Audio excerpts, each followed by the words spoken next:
Cu positive ion जिसे हम कहते हैं Q प्लस आयन रंगहीन प्रति चुंबकीय होता है, जबकि Cu डबल पॉजिटिव आयन जिसे हम कहते हैं क्यूप्रिक आयन रंगीन और अनुचुंबकीय होता है। क्यों? तो प्यारे बच्चों, आज की इस वीडियो में हम इसी क्वेश्चंस पर करने वाले हैं डिस्कस। तो वीडियो को बिल्कुल भी स्किप मत कीजिएगा, शुरू से लेकर लास्ट तक देखिएगा और अपने फ्रेंड्स में शेयर भी जरूर कीजिएगा। 2025 में पूछा गया क्वेश्चन है, तो यहां से आपको बहुत कुछ सीखने के लिए मिलेगा और बहुत ही प्यारा क्वेश्चन है। तो चलिए फिर शुरू करते हैं। प्यारे बच्चों, ये वाला क्वेश्चन हमारा है जो 2 नंबर में पूछा गया था 2025 में। अब देखिए, इसी क्वेश्चन के साथ प्यारे बच्चों हमारा ये वाला क्वेश्चन भी तैयार हो जाएगा। चलिए फिर, अब आपको कैसे लिखना है? आपको ब्लू पेन से लिखना है। पहले देखिए, क्योंकि Cu पॉजिटिव आयन में 3D कक्षक पूरी तरह से भरे होते हैं, कोई भी अयुग्मित इलेक्ट्रॉन नहीं होता है जिससे dd संक्रमण नहीं हो पाता और ये रंगहीन होते हैं। प्यारे बच्चों, dd संक्रमण बोले तो dd ट्रांसिशन का मतलब ये होता है कि एक d कक्षक से इलेक्ट्रॉन निकलकर दूसरे d कक्षक में चला जाता है, इसे ही हम dd संक्रमण कहते हैं। इन फ्यूचर हम इस पर डिटेल में डिस्कस कर लेंगे। तो प्यारे बच्चों, यहां से आपको क्या बातें याद रखनी है? जो बातें आपको याद रखनी है, देखिए वो मैंने क्या कर दी, कलर कर दी है। ये बातें आपको याद रखनी है। मतलब Cu पॉजिटिव सिंगल पॉजिटिव जिसे हम कहते हैं Q प्लस आयन रंगहीन क्यों होता है? तो आप कहोगे क्योंकि इसमें 3D कक्षक जो होता है वो पूरी तरह से भरा होता है, उसमें कोई भी अयुग्मित इलेक्ट्रॉन नहीं होता है और जब अयुग्मित इलेक्ट्रॉन नहीं होता है, जिस कारण dd संक्रमण dd ट्रांसिशन नहीं हो पाता और ये रंगहीन होता है। और अगर ये सवाल ऐसे पूछा गया, भाई Cu positive Q plus ion प्रति चुंबकीय क्यों होता है, तो आप क्या लिखोगे? आप लिखोगे क्योंकि Cu positive ion Q plus ion में 3D कक्षक में कोई भी अयुग्मित इलेक्ट्रॉन नहीं होता है, कोई भी अनपेयर्ड इलेक्ट्रॉन नहीं होता है, इसीलिए ये प्रति चुंबकीय होता है। समझ गए? चलिए फिर आगे आपको कैसे लिखना है, देखिए आगे। देखिए प्यारे बच्चों, ये आपका कॉपर है, सही है, डी ब्लॉक का तत्व है, ये हम जानते हैं। और इसका जो परमाणु क्रमांक होता है, एटॉमिक नंबर होता है, वो कितना होता है? 29 होता है, सही है। अब आप इसका इलेक्ट्रॉनिक विन्यास लिखेंगे। देखिए, ये मैंने यहां पर निकटवर्ती इलेक्ट्रॉनिक विन्यास लिख दिया। ये Ar बोले तो आर्गन है, और आर्गन का परमाणु क्रमांक कितना होता है? 18 होता है। कितना होता है? 18 होता है। तो 18 और 10 कितना हो गए? 28 हो गए, और एक ये कितना? 29 हो गए, सही है। ऐसे लिख लो, या भैया आप 1s2 2s2 2p6 इस तरह से भी लिख सकते हो। समझ गए?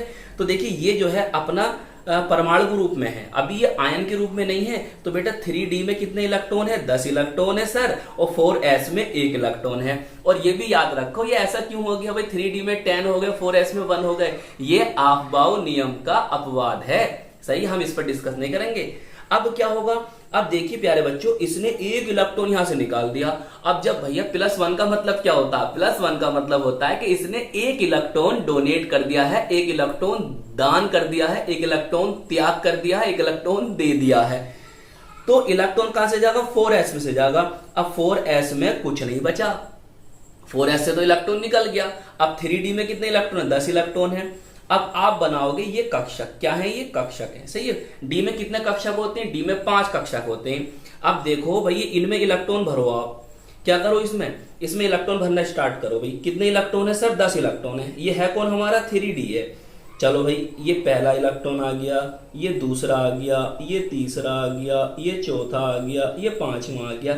हुंड के नियम से भरते हैं। किसके नियम से भरते हैं इलेक्ट्रॉन? हुंड के नियम से भरते हैं। चले भैया, 5 इलेक्ट्रॉन आ गए।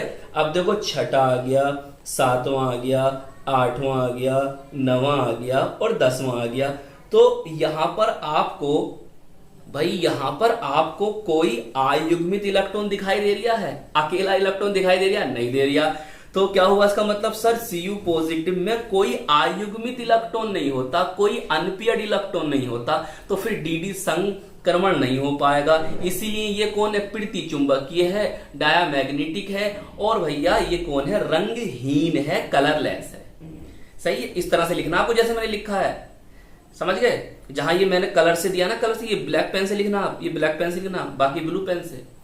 बताइए, चलें फिर आगे, नोट कर लो इतना। चलिए फिर अब डिस्कस कर रहे हैं किस वाले आयन पर, Cu2 पॉजिटिव या Cu डबल पॉजिटिव आयन। क्या नेम बताया था मैंने अभी तुम्हें, क्यूप्रिक आयन। सही है, क्यूप्रस जिसमें ऑक्सीकरण संख्या कम होगी, +1 है इसकी ऑक्सीकरण संख्या, भाई जितना चार्ज है उतनी ऑक्सीकरण संख्या, तो +1 है उसकी ऑक्सीकरण संख्या क्यूप्रस की, और ये क्यूप्रिक तो इसकी ऑक्सीकरण संख्या ज्यादा है, कितनी है, +2 है, तो इसीलिए इसके नाम में आ रहा इक।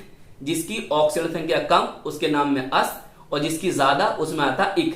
समझ गए, cuprous Cu positive, cupric Cu double positive. जैसे ferrous Fe2 positive, ferric Fe triple positive, ये बात याद रखना। चलिए अब देखो, पढ़ो से ध्यान से।